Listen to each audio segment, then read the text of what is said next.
Hello friends, welcome to selection classes में आपका बहुत बहुत स्वागत है। दोस्तों हम आज आपके लिए फिर से सामान्य विज्ञान के टॉप 20% लेकर आए हैं। और वो टॉप 20% जो पिछले 20 वर्षों से रेलवे बार बार पूछ रहा है फ्रेंड्स। ठीक है फ्रेंड्स, मैंने अभी तक 5 वीडियो दे दिए हैं साइंस से, जिसे हर पर्सन में या सॉरी हर वीडियो के अंदर 2 से 4% या 3% पूछ रहा है फ्रेंड्स। ठीक है, उन सारे वीडियोज़ की लिंक मैंने नीचे डिस्क्रिप्शन में दे दी है। अगर आपने वो वीडियो नहीं देखे तो नीचे लिंक पर जाकर वो वीडियो देख सकते हो। ठीक है फ्रेंड्स, अगर चैनल पर नए हो तो चैनल को सब्सक्राइब करना, वीडियो अच्छा लगा तो लाइक करना और शेयर करना। ठीक है फ्रेंड्स, तो बात करते हैं पहले प्रश्न की। पहला प्रश्न है, धातुओं में जोड़ लगाने में कौन सी गैस प्रयुक्त होती है? तो देखो, धातुओं में जोड़ लगाने से कौन सी गैस प्रयुक्त होती है? ऑप्शन आपके पास में है इथिलीन, प्रोपिलीन, एसिटिलीन या मीथेन। तो आपका सही आंसर क्या हो जाएगा फ्रेंड्स? सही आंसर हो जाएगा एसिटिलीन गैस। ठीक है, जो सुनार धातु में जोड़ लगाता है तो वो कौन सी गैस का प्रयोग करता है? एसिटिलीन गैस का प्रयोग करता है। ये आपको पता होना चाहिए, एनटीपीसी में पूछा हुआ सवाल है, तो वेरी मोस्ट है। ठीक है, तो देखिए अगला प्रश्न। अगला प्रश्न है, अंधेरे में चमगादड़ उड़ने में समर्थ है क्योंकि उसके मुख में उत्पन्न होती है। तो जो चमगादड़ होते हैं, ठीक है, वो अंधेरे में भी उड़ सकते हैं आसानी से। वो क्यों उड़ सकते हैं? उनके मुख के अंदर देखो तरंगे उत्पन्न होती हैं। तो कौन सी तरंगे होती है? उनके मुख के अंदर अल्ट्रासोनिक तरंगे उत्पन्न होती है। कौन सी तरंगे होती है? अल्ट्रासोनिक तरंगे उत्पन्न होती है। 2 नंबर ऑप्शन आपका बिल्कुल करेक्ट हो जाएगा। ठीक है फ्रेंड्स, तो फ्रेंड्स मेरे बताने से पहले आप इन ऑप्शन को पढ़ा करो और देखा करो कि कौन सा ऑप्शन सही है। उसके बाद में मेरा वाला सुना करो ताकि आप लंबे समय तक इन प्रश्नों को याद रख सको। ठीक है, देखिए अगला प्रश्न। अगला प्रश्न है, पेयजल को शुद्ध करने के लिए फिटकरी क्यों मिलाते हैं? अब ये फ्रेंड्स, ये आमतौर पर आपने देखा भी होगा कि हमारे घरों में भी इस फिटकरी का प्रयोग किया जाता है। जैसे हमारे टंकी के पानी में या फिर हौद के पानी में जो भी अगर फिटकरी उसमें मिलाते हैं, क्योंकि वो पानी थोड़ा गंदा हो जाता है, इसलिए उसको फिटकरी मिला दी जाती है ताकि उसके जो कीड़े वीड़े हैं या फिर जो पानी की अशुद्धियाँ हैं, गंदला पानी है, वो नीचे बैठ जाता है। ठीक है ना, और पानी ऊपर है वो साफ हो जाता है फिटकरी से। तो ऐसा क्यों होता है? तो देखो ऑप्शन नंबर देखना, गैस को दूर करने के लिए या मिट्टी के कणों की जमावट के लिए या नमक हटाने के लिए या बैक्टीरिया मारने के लिए। तो देखो ऑप्शन नंबर 2 आपका यहाँ से करेक्ट हो जाएगा, मिट्टी के कणों की जमावट के लिए। क्योंकि जो भी अशुद्धियाँ होती है, चाहे वो कुछ भी हो, वो नीचे तलवे में बैठ जाती है। ठीक है, क्योंकि फिटकरी के अंदर क्या होता है? फिटकरी के अंदर आयंस होते हैं। ठीक है, आयंस होते हैं, जैसे K4 या फिर होता है SO4-2। ये आयंस होते हैं। ये क्या करते हैं? ये जो जल में अशुद्धि होती है, जल क्या होता है अपना? कोलाइड के रूप में होता है। ठीक है, और आपको पता है कोलाइड के अंदर अशुद्धियाँ होती हैं। तो वो अशुद्धियाँ, ये जो आयंस होते हैं, इनसे क्रिया करके जल को वो उदासीन बना देते हैं। क्या बना देते हैं? उदासीन बना देते हैं, जिससे जो मिट्टी के कण है या अशुद्धियाँ वो नीचे तलवे में बैठ जाती है और ऊपर जल है वो शुद्ध हो जाता है। ठीक है फ्रेंड्स, तो इस तरीके से फिटकरी है वो काम में आती है। ठीक है, तो ताल्लु करते हैं अगले प्रश्न का। तो अगला प्रश्न है, भोजन का ऊर्जा में परिवर्तन कोशिका के किस भाग से होता है? ठीक है, तो भोजन का ऊर्जा में परिवर्तन किस भाग से होता है? तो ऑप्शन देखना, क्या माइटोकॉन्ड्रिया से होता है या फिर क्लोरोप्लास्ट से होता है या राइबोसोम से होता है या केंद्रक से होता है? तो ऑप्शन नंबर 1 आपका करेक्ट आंसर हो जाएगा, माइटोकॉन्ड्रिया से भोजन का ऊर्जा में जो है परिवर्तन होता है। ठीक है, क्लियर? देखना अगला प्रश्न। अगला प्रश्न है, बाजार में मिलने वाली गर्भ निरोधक गोलियों में क्या होता है? ठीक है, तो बाजार में जो गोलियां मिलती है गर्भ निरोधक, उन गोलियों में क्या पाया जाता है? ये प्रश्न एक में सॉरी ऑप्शन में देखना, स्टीरोयल हार्मोन या अकार्बनिक यौगिक या शाकनाशी या एंटीबायोटिक। तो क्या होता है? तो उन गोलियों के अंदर होता है स्ट्रोयल हार्मोन। स्ट्रोयल हार्मोन होता है जो गर्भ निरोधक गोलियां होती है, प्रेगनेंसी के टाइम पर गर्भ को दूर करने के लिए गोली दी जाती है डॉक्टरों के द्वारा। तो वैसे तो भ्रूण हत्या नहीं करनी चाहिए, कानूनन अपराध है, लेकिन कुछ ऐसी कंडीशंस या ऐसी स्थिति आ जाती है जो अपन को जो है मजबूर करनी पड़ती है, तो उसके लिए उन गोलियां दी जाती है। उन गोलियों में स्टेरॉयल हार्मोन होती है। ठीक है, जो लिंग हार्मोन होता है, जैसे टेस्टोस्टेरोन है या डी टेस्टोस्टेरोन है, तो उनको क्या करता है? उनको अनुकरण करने का कार्य ये हार्मोन करता है। ठीक है, तो ये थी। अगला प्रश्न देखना।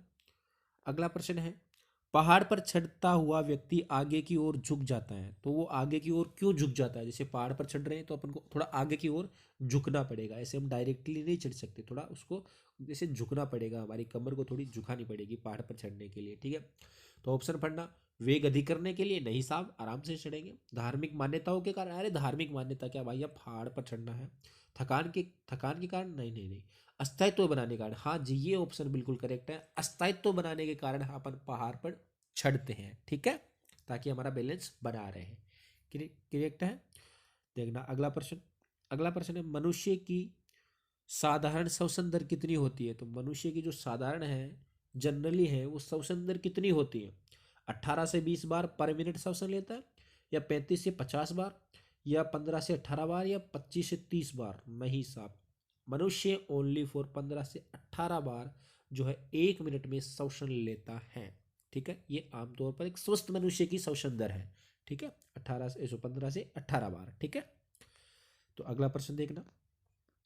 अगला प्रश्न है, किस रोग से ग्रसित बच्चों के लिए केंद्र सरकार ने स्ट्रॉबेरी व संतरे की स्वाद वाली गोली पेश की है? वाह क्या बात है। तो कौन से रोग के लिए संतरे और स्ट्रॉबेरी की स्वाद वाली गोली सरकार ने पेश की है? तो ऑप्शन है एनीमिया, सूखा, मलेरिया या टीबी। तो ऑप्शन नंबर डी आपका करेक्ट हो जाएगा, 4, टीबी। टीबी रोग के लिए सरकार ने स्ट्रॉबेरी और संतरे की गोलियां प्रस्तुत की है मेरे भाई, ठीक है। अगला प्रश्न देखना। अगला प्रश्न है, हास्य गैस का रासायनिक नाम है? तो हास्य गैस, हंसाने वाली जो गैस है उसका रासायनिक नाम क्या है? ठीक है, इस गैस को सूंघने से व्यक्ति हंसने लग जाता है, ठीक है। तो वो कौन सी गैस है? सल्फर डाइऑक्साइड है, या फिर नाइट्रिक ऑक्साइड है, या फिर नाइट्रस ऑक्साइड है, या फिर हाइड्रोजन क्लोराइड है? तो अनुमान लगाओ फ्रेंड्स। गैस है आपकी नाइट्रस ऑक्साइड, ठीक है। ये हास्य गैस है, हंसाने वाली गैस है, जिसको सूंघने से व्यक्ति कुछ देर के लिए हंसने लग जाता है। ये रंगहीन है, गंधहीन गैस है, ठीक है, नाइट्रस ऑक्साइड। क्लियर है। अगला प्रश्न देखना। अगला है, किस रंग की तरंग दैर्ध्य सर्वाधिक होती है? तो वो कौन सा रंग है जिसकी तरंग दैर्ध्य सर्वाधिक होती है, सबसे पहले अपन की आंखों में आती है और दिखती है हमें? तो क्या हरा रंग है, या लाल रंग है, या पीला रंग है, या बैंगनी रंग है? तो सबसे ज्यादा तरंग दैर्ध्य लाल रंग की होती है, ठीक है, जिसे खतरे का रंग भी कहते हैं, ठीक है, खतरे वाला रंग भी कहते हैं। लाल रंग की तरंग दैर्ध्य सबसे ज्यादा होती है, इससे ज्यादा है जो अपन का फोकस जाता है इस पर। कहीं पर भी जो भी खतरा होता तो उनकी जो खतरे वाली जो हेडलाइन है वो लाल अक्षरों में ही लिखी होती है हमेशा, कभी भी देख लेना आप, खतरा लिखा होता है, खतरा, वो भी रेड अक्षरों में ही लिखा होता है, ठीक है। तो वो क्या होता है अपन का जल्दी फोकस, हमारी आंखें उसको जल्दी फोकस करते हैं, इसलिए लाल रंग में जो तरंग दैर्ध्य ज़्यादा होती है, ठीक है। और बैंगनी रंग की तरंग दैर्ध्य है वो सबसे कम होती है। क्लियर है। अगला प्रश्न देखना। अगला प्रश्न है, कृत्रिम वर्षा कराने में किस रासायनिक का प्रयोग किया जाता है? और very very very very very important प्रश्न है, ठीक है, पूछता है लगभग हर एनटीपीसी एग्जाम में, हर शिफ्ट का नहीं बता रहा हूँ, हर एनटीपीसी एग्जाम में लगभग पूछता है इस प्रश्न को, ठीक है। तो कृत्रिम वर्षा कराने के लिए कौन सा हार्मोन काम में लिया जाता है? क्या सोडियम आयोडाइड है, या इथाइल ब्रोमाइड है, या सिल्वर आयोडाइड है, या फिर सिल्वर ब्रोमाइड है? तो ऑप्शन नंबर 3 आपका करेक्ट हो जाएगा, सिल्वर आयोडाइड है, जिससे कृत्रिम वर्षा होती हैं। क्लियर है। अगला प्रश्न देखना। अगला प्रश्न है, व्हेल मछली के हृदय में कितने चैम्बर होते हैं? तो व्हेल मछली के हृदय के अंदर 4 चैम्बर होते हैं। कितने चैम्बर होते हैं? 4 चैम्बर होते हैं व्हेल मछली के हृदय के अंदर। मनुष्य के, हमारे अंदर कितने, हमारे जो हृदय है उसके अंदर कितने चैम्बर होते हैं? तो मनुष्य के हृदय के अंदर भी 4 चैम्बर होते हैं, 4 कोष्ठक पाए जाते हैं। क्लियर है। अगला प्रश्न देखना। अगला प्रश्न है, नारियल में खाने योग्य भाग होता है। तो नारियल के अंदर खाने योग्य वाले भाग कौन सा? तो भाई नारियल अपन ने ले तो लिया, ठीक है, अब इसमें खाने योग्य वाले भाग कौन सा है? बाहरी जट मत खा लेना भैया, वरना मर जाओगे, ठीक है। तो देखना पहला प्रश्न देखना, सॉरी पहला ऑप्शन देखना, अंत फलावीती, नहीं नहीं, अंत जो फलावीती है वो बीती भी नहीं खानी है अपन को। मध्य फलावीती जो कठोर आवरण होता है वो भी नहीं खाना है। बाह्य फलाभिति जो जट होती है वो तो बिल्कुल नहीं खानी है, वरना बहुत ही घातक हो सकता है।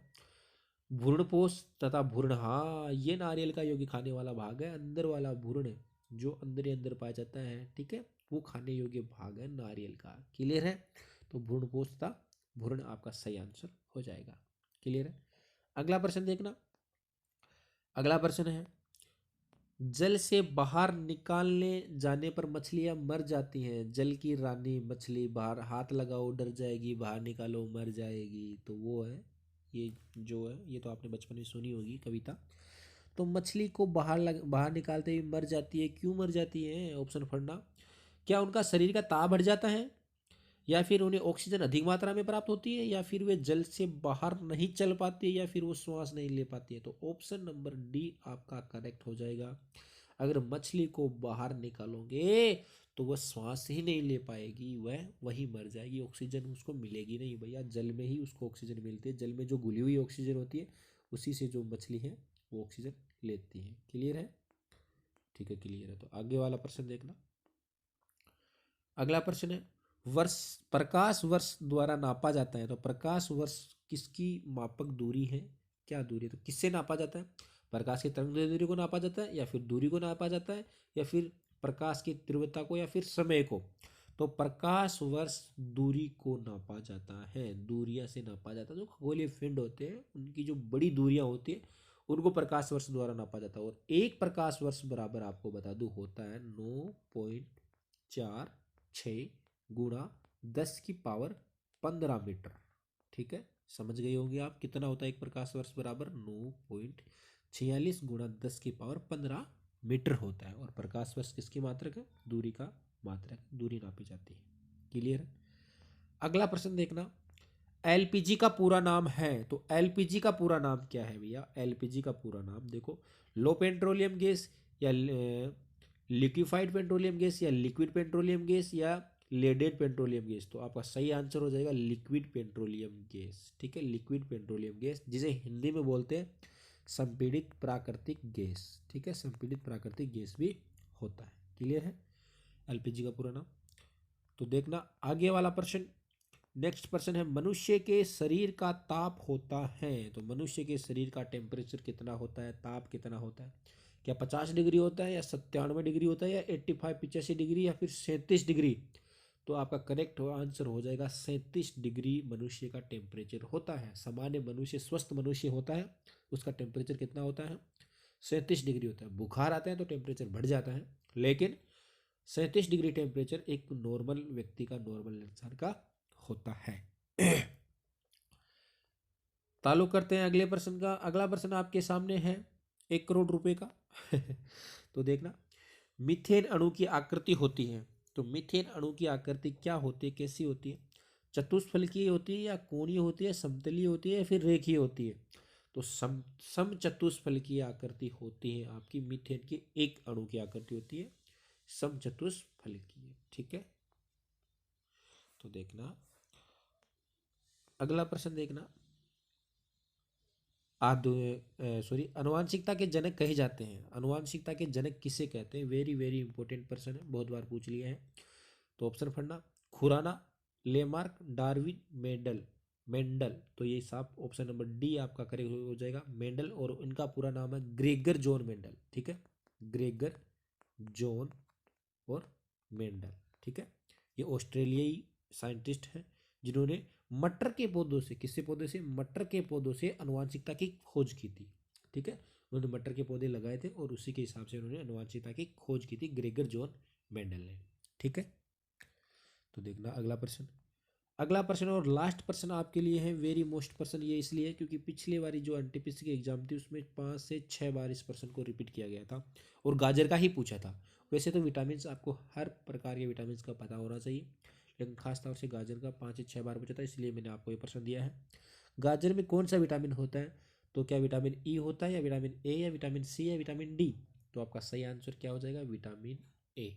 गाजर के अंदर होता है विटामिन ए, सबसे ज़्यादा मात्रा में पाया जाता है गाजर के अंदर। क्लियर है? तो फ्रेंड्स, कैसी लगी हमारी आज की वीडियो? अगर वीडियो अच्छी लगी तो वीडियो को लाइक करना, और अगर चैनल पर पहली बार आए हो तो चैनल को सब्सक्राइब करना और बेल आइकन को भी प्रेस कर लेना, ताकि आने वाली वीडियो की हर नोटिफिकेशन आपको सबसे पहले प्राप्त हो जाए। वीडियो देखने के लिए बहुत बहुत धन्यवाद। Have a nice day.